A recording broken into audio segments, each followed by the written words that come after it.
Kani gadega pati CCTV. Hanen kasngi ka khatsau ture gulber. Katnat pulet jong ka jela kalawara ka jingkel yang yu clear jong ki pulet bahapo ka East Khasi district. Dak bawra no do Davis NR Marak komu Superintendent of Police Thymmai jong ka East Khasi haga chaka jong ba MH Kharkrang. Davis NR Marak uday us SP barem jong ka East Garo Hills district.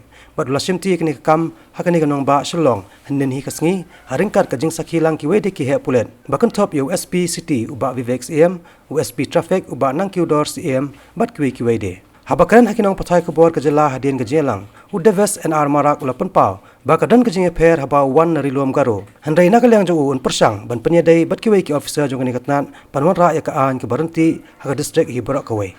As you are aware, this is a new assignment for me, and I've come from East Garo Hills, where the situation was a little different. I believe the challenges here will be a little different. But before I comment on anything, I will first have to discuss this with the other officers here who are more experienced and they are aware of the different issues. I believe here, because in East Garo Hills, I was basically in a militant affected district, so that was the priority there. Here it'll be the focus will be more on core policing issues, I believe it's a different ball game for me, and it'll be a challenge for me. And I'm sure with the cooperation of all the officers and men here, then we will be able to overcome whatever challenges that we may be facing here. Kani gadega pati CCTV.